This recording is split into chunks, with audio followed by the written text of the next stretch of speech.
Hi everyone, this is Abhinav from PhoneBunch and today we are taking a look at the cameras of the new Moto E. So you have a VGA front-facing camera this time around and a 5 megapixel autofocus rear camera with noise cancellation. But there's no LED flash even this time. Now twist to open the camera app has been included this time around on the new Moto E as well, so that's something really good here and I found that very useful. Now coming to the camera app, you can set focus as well as exposure level by just moving that ring around. Now you do have a self timer, you can take panorama shots, HDR mode is also available and actually works quite well.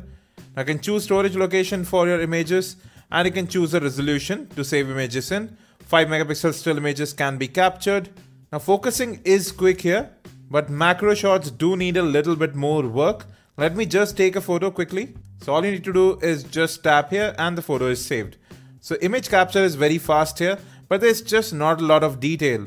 Now final images do appear a bit blurry at times and there is a bit of noise, especially if the light is low. Now I'm recording a video here, you can pause recording in between and you can take pictures by tapping on the display.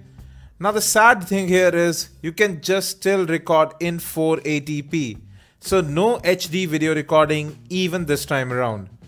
Now in good lighting with HDR mode on, this camera can actually take good images. You can see right here, but the details just aren't there. If you just zoom in on any of the image, you would notice that there is quite a bit of noise and it generally lacks detail, sharpness.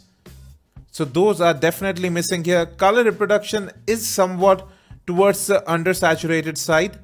So this is under a shadow. Now this image actually has better colors than when you are exposed to direct sunlight. Now the HDR mode actually works wonders on this device. Color reproduction becomes better. Moreover, the contrast level also becomes better and the images do appear sharper. Now far off shots don't appear that well. There is just not that much detail. They appear fuzzy and seem somewhat a bit diluted as well. You can see that here colors do appear undersaturated. Now this is an indoor shot in completely artificial light and you can see there's a lot of noise here, but color reproduction is surprisingly good. Now the sad thing is you can still just record in 480p. But videos have far better color reproduction than the images this phone takes. You can see right here far brighter, sharper colors. You have continuous autofocus available as well and does work quite fine. You can tap to take images right when you are shooting the video.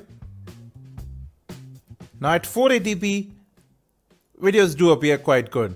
But then again, we would have at least wanted 720p video capture with the new Moto E.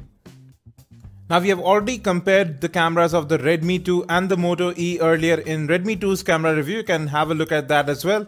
So just to recap, there are far more options available on the Redmi 2. Now it can definitely take better images as well. You have several scene modes available which you can use based on the lighting conditions.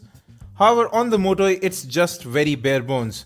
Now you have just VGA and 5 megapixel cameras on the Moto E, while you get 2 megapixel and 8 megapixel cameras on the Redmi 2. The Redmi 2 focuses in faster as well and take images quickly too. Now video capture on the Redmi 2 is 1080p, while on the Moto E it's just 480p. The Redmi 2 has better color reproduction, although sometimes images do appear a bit warmer and overexposed as well. Now images taken with the Redmi 2 are far sharper and are more punchier, even though not as natural. At least those seem much better. Now I can see a lot more detail from the Redmi 2 even though the colors are a little warm. Now I definitely prefer warmer colors over undersaturated ones from the Moto E. So the Redmi 2 definitely wins in the camera department.